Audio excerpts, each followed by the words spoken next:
कलियुग। कली कहते हैं फूल का कली कितना कोमल होता है, अगर उसे छू दे तो मुरझा जाएगा। तो यह युग ऐसा है कि इसमें थोड़ा भी हम अगर अपने कर्म से भटक गए तो फिर जो है भटक ही जाते हैं, फिर बच नहीं पाते हैं। क्यों? कलयुग ने कहा है ना, कलयुग जब आया तो इससे सबसे पहले मिलने के लिए कौन आया? इसका बड़ा भाई। कलयुग का बड़ा भाई कौन है? सतयुग। सतयुग आया मिलने के लिए कलयुग से।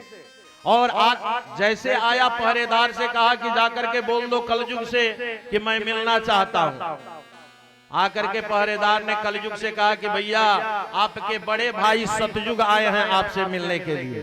कलयुग ने कहा कौन? सतयुग? अरे उसके जैसे पापी तो हमने जीवन में देखा नहीं, वह पापी हमसे मिलने के लिए आ गया, मैं उससे नहीं मिलना चाहता हूं, कह दो वहीं से लौट करके चला जाए। अरे सतयुग जैसे पापी अगर हमारे इस कलयुग में आ जाएगा और हमसे मिल लेगा तो वो पाप हमारे अंदर भी आ जाएगा। ध्यान दीजिएगा कलयुग कितना अच्छा भी है और कितना खराब है। कलयुग में क्या करना है? पहरेदार जाकर के कहा सतयुग से कि भैया आप यहीं से लौट जाओ, आपका छोटा भाई कलयुग आपसे मिलना नहीं चाहता है। कलयुग ने कहा कि क्या बोला? बोल रहा है कि उस सतयुग के जैसे पापी तो हमने देखा ही नहीं। सतयुग ने कहा कि हम कौन सा पाप किए? अरे हमारे समय में सतयुग में भगवान नारायण का जन्म हुआ और लोग तो सोचते हैं, प्रार्थना करते हैं कि सतयुग में मेरा जन्म हो, और यह कहता है कि सतयुग जैसे पापी हमने नहीं देखा, अब तो बिना मिले नहीं जाएंगे, कह दो एक क्षण भी मिल ले। पहरेदार ने कहा कि महाराज वह सतयुग आपका भाई कह रहा है कि बिना मिले हम नहीं जाएंगे। कलयुग ने कहा कि ठीक है, नहीं मानता है तो चल एक पर्दा लगा दो, एक पर्दा लगा दो और पर्दे के पीछे उसे बैठा दो ताकि उसकी परछाई भी हमारे ऊपर नहीं आ जाए, नहीं तो कलयुग का परछाई भी आ जाएगा सतयुग का अगर, तो कलयुग में भी पाप प्रवेश कर जाएगा। पर्दे के पीछे बैठा दिया महाराज सतयुग को, और कलयुग आया, बोला कि जल्दी बताओ कि तुम क्या बोलना चाहते हो और जल्दी बोलो और यहां से हमारे कलयुग से निकल करके चले जाओ। सतयुग ने कहा कि भैया मैं तो आया था पूछने के लिए कि छोटे भाई हो इस युग को कैसे चलाओगे, लेकिन तुमने कहा कि हमारे जैसे पापी, मैं पापी हूं, मुझे तुमने पापी कहा, क्यों पापी कहा यही बात बता दो। कलयुग ने कहा कि सुनना चाहते हो? तुम सतयुग बनते हो, अपने आप को कहते हो कि नारायण का जन्म हुआ, ये बताओ कि तुम्हारे सतयुग में राजा हरिश्चंद्र ने कौन सा पाप किया था? राजा हरिश्चंद्र ने केवल स्वप्न देख लिया कि हमने अपने राज्य को दान कर दिया, तो तुमने उसका राज्य दान करवा दिया, उसके पुत्र को मार डाला, उसके पत्नी को बेच डाला, और वैसे सत्यवादी हरिश्चंद्र को लठ लेकर के काशी में मरघट पे खड़ा कर दिया, और तुम अपने आप को सतयुग बनते हो। वह हरिश्चंद्र कौन सा पाप किया था? सतयुग ने कहा कि उसने स्वप्न देखा था, स्वप्न का दोष सतयुग में लगता था। कलयुग ने कहा ध्यान दीजिएगा कि हमारे युग में स्वप्न का दोष नहीं लगेगा। यहाँ कलयुग में कोई भी आप स्वप्न अगर देखते हैं तो उसका दोष नहीं लगता है, ये दोष कब लगता था? सतयुग में। इसलिए स्वप्न में जो भी देखे उसे दिमाग से निकाल दिया करिएगा, कभी उसका दोष नहीं लगता है। कलयुग ने कहा कि हमारे युग में इसका दोष कभी नहीं लगेगा।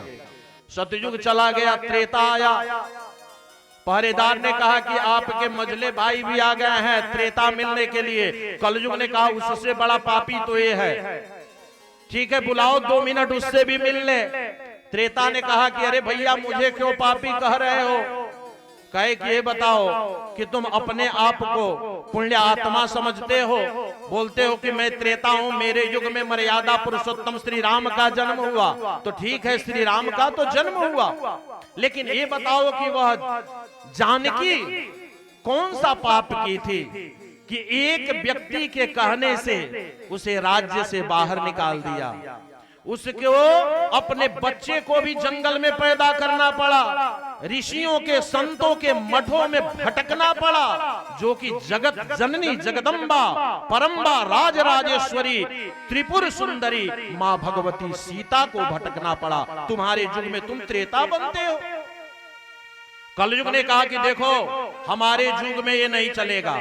अगर कोई कहता है कि आपके पिताजी ऐसे हैं, कोई कह दे कि आपके माँ ऐसे हैं, कोई भाई ऐसा है, तो ये हमारे युग में कभी नहीं चलेगा। अगर जो मान लेगा वो जिंदगी भर जो है कि पश्चाताप करेगा, परेशानी रहेगा। ध्यान दीजिएगा, अगर दूसरा कोई भी कहे आपसे कि आपके पिताजी ऐसे हैं या पति पत्नी ऐसे हैं या पुत्र ऐसे हैं, तो कलयुग ने कहा है कि इसको नहीं मानना है। अगर जो मानेगा वो जीवन भर परेशान रहेगा। इसलिए कहा कि कलयुग में नहीं चलेगा। द्वापर आ गया, कलयुग ने कहा कि उन सबों से बड़ा पापी तो तू है। द्वापर ने कहा मैंने कौन सा पाप किया? कहे कि ये बताओ, तुम्हारे द्वापर में राजा नृग नित्य गैया को दान करते थे। नृग का यह आया है प्रश्न कि जितने आकाश में चंद्रमा है, तारे हैं, उनको गिन सकते हैं, लेकिन राजा नृग ने जितनी गैया दान किया है उसको कोई नहीं गिन सकता। और वैसे प्रतापी राजा को तुमने क्या किया?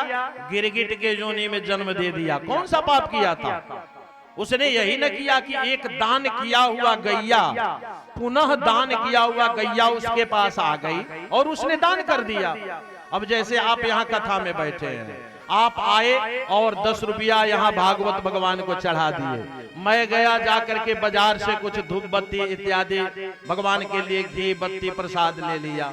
आप पुनः उस दुकान में चले गए और जाकर के वह पैसा आपको मिल जाता तो द्वापर में पाप हो जाता, एक बहुत बड़ा पाप हो जाता था। कलयुग ने कहा कि ये दोष हमारे युग में नहीं लगेगा, कलयुग में नहीं लगेगा, ऐसा कुछ नहीं है, यह परम पवित्र युग होगा। तुम्हारे जैसे राजा नृग को तुमने गिरगिट बना दिया, यह ऐसा नहीं होगा कलयुग में। अब तीनों भाइयों ने कहा कि भैया तू बताओ कि तू राज्य चलाएगा कैसे? कलयुग ने कहा कि मैं कैसे राज्य चलाऊंगा यह जानना चाहते हो?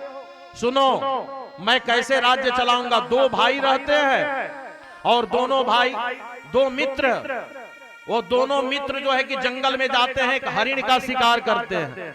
कलयुग कैसे राज्य चलता है ध्यान दीजिए।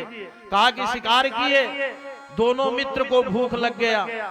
एक मित्र को हरिण का कान काट करके दे दिया, कहा कि जाओ इसको बेच करके और भोजन कर लेना और मेरे लिए भोजन लेकर के आना। मित्र गया, जब कान को बेचा तो इतना पैसा प्राप्त हुआ कि मन में उसके पाप आ गया।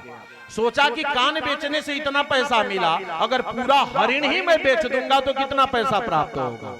यह सोच करके भोजन कर लिया और मित्र के लिए जो भोजन लिया उसमें विष मिला दिया, जहर मिला दिया, लेकर के चल दिया। यहाँ जो मित्र बैठा था जंगल में हरिण को लेकर के, यह सोच रहा है कान ही तो काट करके दिया हूं, अभी तो पूरा हरिण मेरे पास है। वह पेड़ के पीछे छुप गया। आपसे बताया ना कलयुग है, कलयुग मतलब लोहे का युग है। यहाँ लोहे से ही लड़ाई होगा। लोहे का डंडा लेकर के पेड़ के पीछे छिप गया। जब वह मित्र आया तो ऐसा डंडा मारा कि उस मित्र का तो वही राम नाम सत्य हो गया। और महाराज जब भोजन किया तो उसमें विष मिलाया हुआ था, इसका भी राम नाम सत्य हो गया। कलयुग ने कहा कि देखो हमारे युग में अगर दाहिने हाथ से पुण्य करोगे तो बाएं हाथ में तत्काल उस पुण्य का फल प्राप्त होगा। अगर दाहिने हाथ से पाप करोगे तो बाएं हाथ में उसका भी तत्काल ही फल प्राप्त होगा। हमारे युग में समय नहीं लगेगा, थोड़ा भी समय नहीं लगेगा। क्यों? क्योंकि यह कलयुग ऐसा है कि जो करेंगे ना वो तत्काल पाएंगे। इसलिए इसमें पुण्य, जितना पुण्य कर सकते हैं उतना करें, क्योंकि व्याकरण भी कहता है कि शब्द ब्रह्म, शब्द जो है ब्रह्म है, ब्रह्म वाक्य जनार्दन।